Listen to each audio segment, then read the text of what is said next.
So, what defines anger from a psychological perspective, and what are its contributory factors?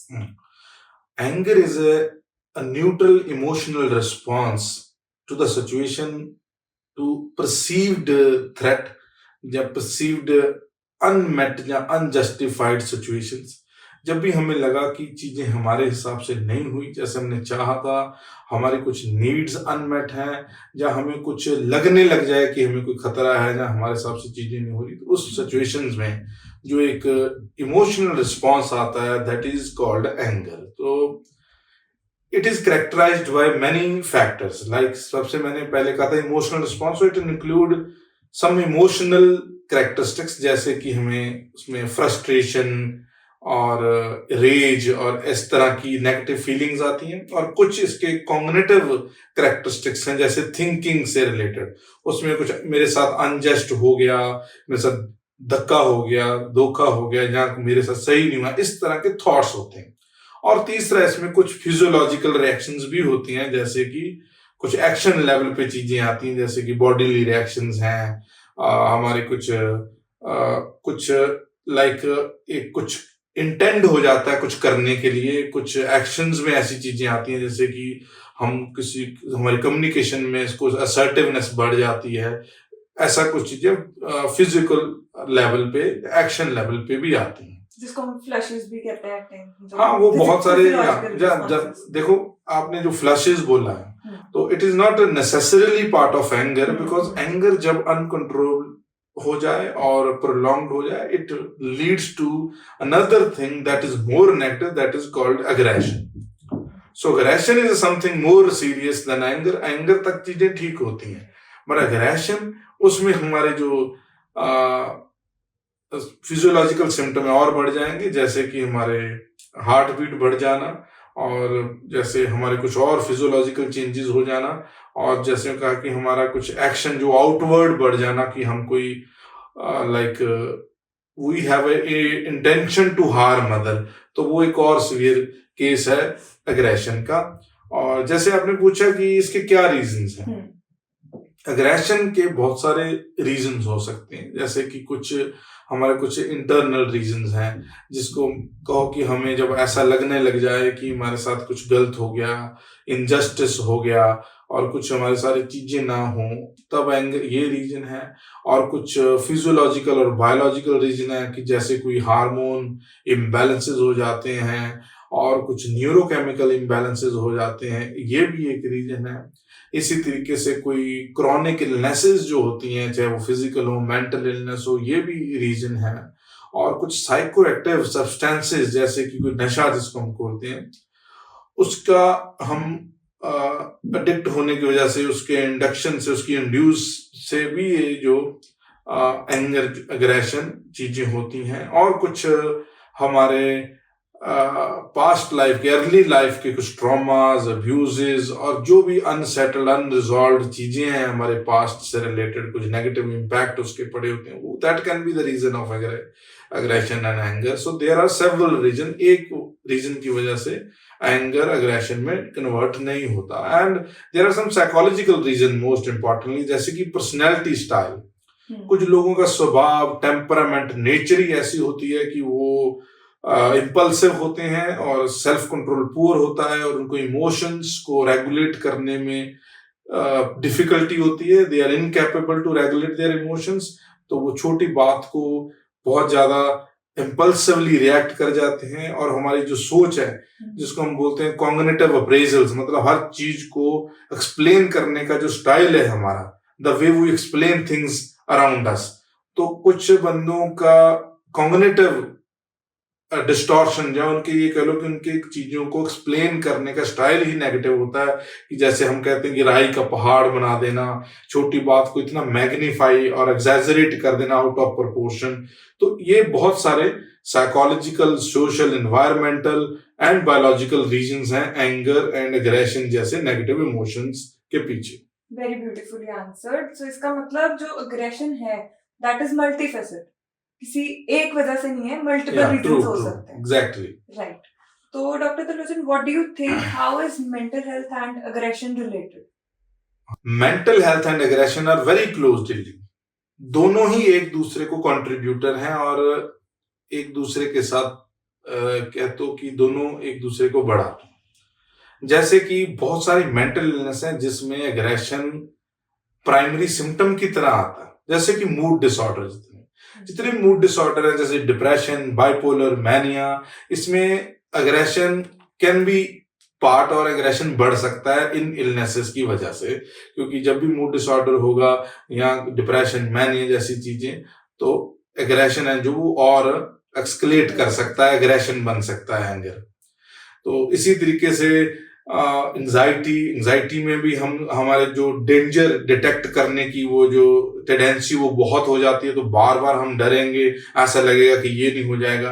तो इस चीजों को naturally कोप करने का एक तरीका बन जाता है एंगर और एग्रेशन। हम गुस्से से चीजों को सेटल करने लग जाते हैं, इस होता ऑटोमेटिकली, ये माइंड का प्रोसेस है।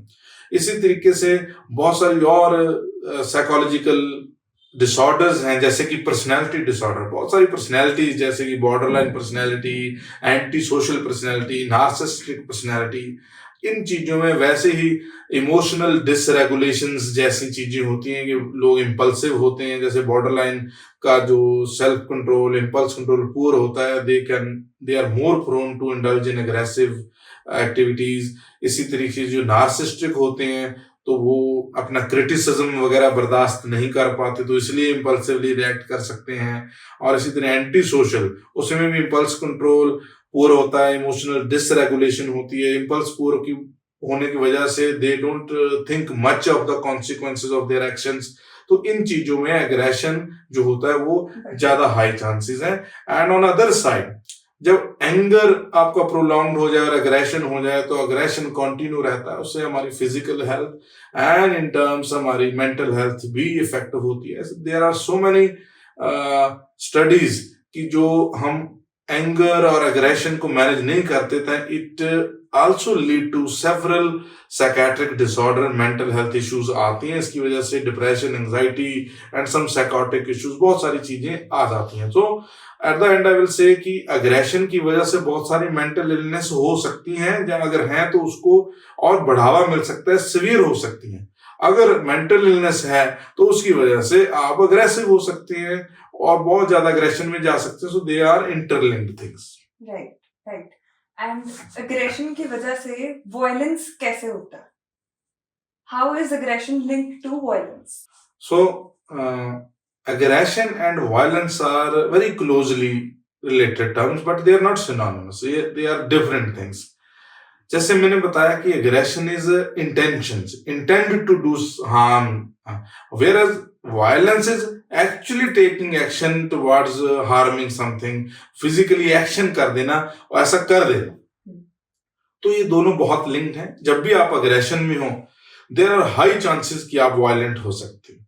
क्यों? क्योंकि एग्रेशन से सबसे पहले तो हमारी जो इमोशनल रेगुलेशन है या इमोशनल स्टेबिलिटी है वो वीक हो जाएगी। रीजन बीइंग कि अगर आप एग्रेशन को टाइमली मैनेज नहीं करोगे तो आप इमोशनली डिसरेगुलेट हो जाओगे। इमोशनल डिसरेगुलेशन की वजह से बहुत सारे पॉइंट लेंगे, आप इम्पल्सिव हो जाओगे, आप कॉन्सिक्वेंसेस को सोचे बिना एक्ट करोगे। और जैसे हमने डिस्कस करा कि there are so many contributory factor in aggression, biological level पे भी आपका जो बहुत सारे न्यूरोकेमिकल इम्बैलेंसेस और जो सारा एक तरह से वो जो न्यूरोकेमिकल लेवल पे भी जो कुछ केमिकल रिस्पॉन्सिबल हैं, जैसे कि कॉर्टिसोल एंड एड्रेनलिन, इन चीजों का भी कंट्रीब्यूशन बढ़ जाता है। तो आप ये वो चीजें हैं जो आपके एग्रेसिव और आपके डिसीजन मेकिंग में हेल्प करती हैं। आपका ब्रेन का वो हिस्सा जो डिसीजन मेकिंग में और क्या गलत है, क्या सही है और कैसे लॉजिकली डिसीजन लेना है, वो सारा ब्रेन का हिस्सा, जैसे एमेगडाला हम उसको कहते हैं, वो ज्यादा ओवर एक्टिव हो जाता है।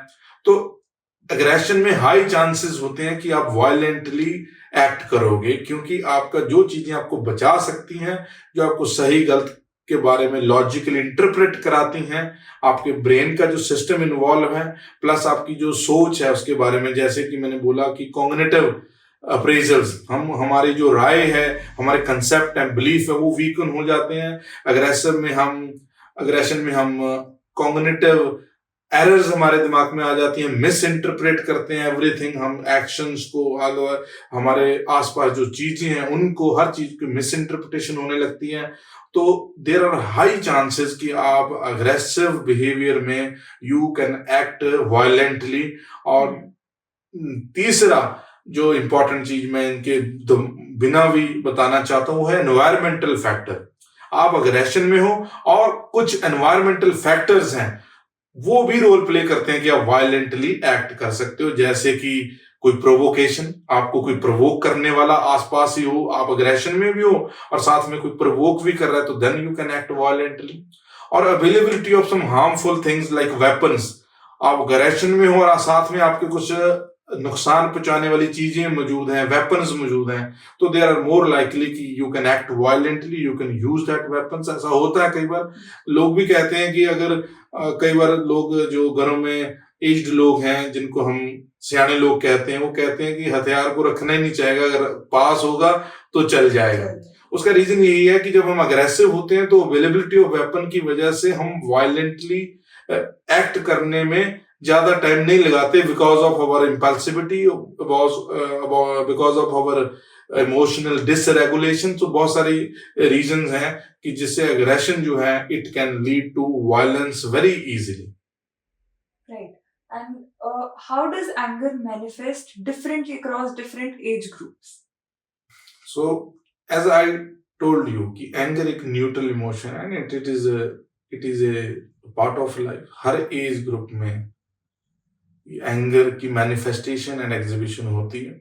If we talk about the ages, तो सबसे पहले जो इन्फेंट हैं, टोडलर हैं, जिसको हम 0 से नियरली 3 ईयर ओल्ड मानते हैं, इस एज में जो एंगर है मैनिफेस्ट होता है ज्यादातर स्क्रीमिंग और क्राइंग से। जब भी बच्चे गुस्से में या एंगर एक्सपीरियंस करें, they can scream and they can cry.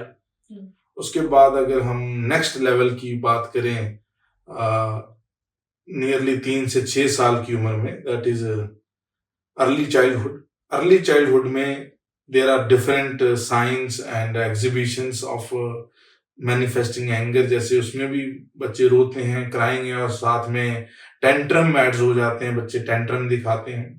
उसके बाद 6 से 12-13 साल की उम्र में, जिसको हम एडोलेसेंस एरिया कहते हैं, उसमें देर आर अनदर मैनिफेस्टेशन, जैसे कि हम वहाँ एंगर डिफाई करने लग जाते हैं बच्चे, बात ना मानना और डिफाइंट हो जाना, लाइक ओबीडेंस ना दिखाना, डिसोबीडेंस होना, और समटाइम क्राई आल्सो। एंड जब एडोलेसेंस के बाद अर्ली एडल्टहुड में, नियरली 13 साल से लेके 18 साल के आसपास, अर्ली एडल्टहुड, उसमें वर्बल एक्सप्रेशन आ जाता है एंगर दिखाने का, जिसमें वो थोड़ा बहस करने लग जाते हैं, आर्गुमेंटेटिव हो सकते हैं एंगर में, और कुछ चीजें अपना आइसोलेशन में वो रूठ के जा सकते हैं, दूसरे कमरे में बैठ सकते हैं।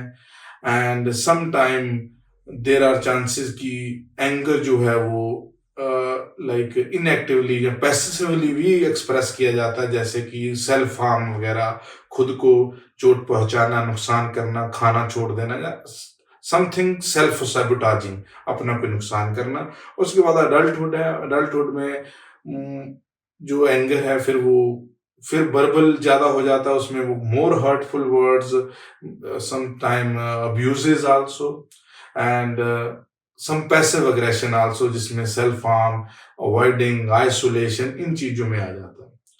तो उसके बाद जो अगली एज ग्रुप है, जो अडल्टहुड है, थोड़ी एल्डरली, हाँ, उसमें भी 18-20 से लेके आप 40 साल तक लगाओ, तो उसमें भी मोर लाइकली जो एंगर है वो वर्बल एक्सप्रेशन ज्यादा होता है। And sometime you may seen some manifestation in some physical action also, जैसे कि hitting can be there, hitting wall, किसी को हिट करना, चीजें ब्रेक करना, ये अर्ली एडल्टहुड से लेके मिड एडल्टहुड तक ये एग्रेशन ऐसा दिख सकता है कि हिट करना, चीजें तोड़ना, थ्रो करना चीजें, और समटाइम कोई सेल्फ हार्म भी यहाँ पे कॉमन है।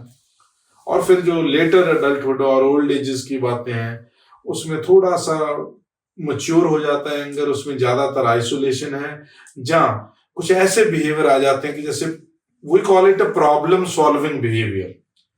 सुनने में ऐसा लगता है ये एंगर कैसे हुई, तो अच्छी चीज हुई। जैसे कि कोई चीज आप कर रहे हो और उस चीज के हिसाब से कोई अडल्ट बंदे को जो 50 साल का है, 60 साल का है, उसको एंगर आ रहा है, तो वो they can express by solving the problem by saying you कि ले इधर छड़, तेरे तो नहीं हुंदा, तुमसे नहीं होगा, इधर ले मैं करता हूं। They will help you try to solve the problem. That is because they are getting frustrated और angry because you are not able to do that. तो उनके थोड़े मैच्योर एग्जीबिशन हो सकती है। और देन अगेन ओल्ड एज में फिर जैसे कि जो ओल्ड एज लोग हैं 60 प्लस 70 के आसपास, उसमें एंगर, फिर आइसोलेशन, चुप रहना, अवॉइडेंस, विड्रॉल, या फिर हम ग्रम्पी है, yes exactly the same word, grumpiness आ जाती है उसमें। तो ये डिफरेंट तरीके से एग्जिबिट होता है। नॉर्मल एग्रेशन की बात कर रहा हूँ। If you are suffering from some illness or you have some faulty personality pattern, तो it can maybe violent expression also, कि बहुत young age में, adulthood में, समझदारी की उम्र जिसको हम कहते हैं, उस उम्र में भी आप कुछ ऐसे एक्शंस कर सकते हो जो कि बहुत ज्यादा हार्मफुल हो सकते हैं, फिजिकली डेंजरस हो सकते हैं, बिकॉज वो अब एग्रेशन तक नहीं रही बात, वो वायलेंस हो गई और वायलेंट बिहेवियर आ गया है। ठीक है, कुछ ऐसे साइंस एंड सिम्टम्स क्या हो सकते हैं जिससे हमें पता चल सकता है कि this person is prone to aggressive outbursts? Early sign and symptom में आप कह सकते हो कि ऐसे लोग, बहुत सारी कैटेगरी हैं, जैसे कुछ इमोशनल रिएक्शंस और साइन एंड सिम्टम है, और कुछ साइकोलॉजिकल हैं, और कुछ बिहेवियरल लेवल पे भी हैं, जो मैं ब्रीफ में आपको बताने की कोशिश करता हूँ। ऐसे लोग जो माइनर इनकन्वीनियंसेस, छोटी छोटी प्रॉब्लम के ऊपर भी एनवाय हो जाएं, जल्दी अपना डिससेटिस्फेक्शन कंप्लेंट करें कि ऐसा हो गया, ये क्यों नहीं हुआ, ये एक साइन है। और जो इम्पल्सिव है, इम्पल्सिवनेस मीन्स कि बिना सोचे समझे कॉन्सिक्वेंसेस क्या हो सकते हैं किसी एक्शन के, एकदम रिएक्ट कर देते हैं, एक्शन ले लेते हैं। दिस इज ए साइन कि ये बंदा अग्रेशन और वायलेंस एक्सपीरियंस कर सकता है। और कुछ खास करके वो लोग जो ऑलरेडी किसी ना किसी साइकोलॉजिकल इशू से स्ट्रगल कर रहे हैं, may be depression, mood disorder, anxiety, तो दे आर मोर वनरेबल। और दूसरा उनकी स्टाइल जो है, जैसे कि लोग दूसरों के बारे में यूजुअली कंप्लेंट करने वाले कि यार उसने मुझे ऐसे कहा, वो मुझे ऐसे, मुझे लग रहा था कि मुझे इग्नोर कर रहा था, मुझे रिजेक्ट कर रहा था, मतलब दूसरे की इंटेंशंस पे बार बार डाउट करने वाले लोग।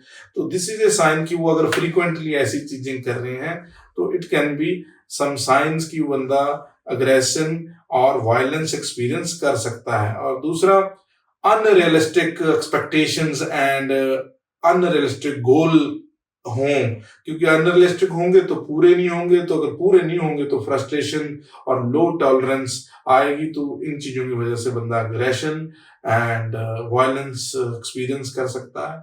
और जैसे कि मैंने कहा कि अग्रेशन और वायलेंस जैसी चीजों से लेबल करने से पहले ये बहुत इंपॉर्टेंट है सभी फैक्टर देखना, बिकॉज ये बहुत मल्टीफेसेटेड चीजें हैं।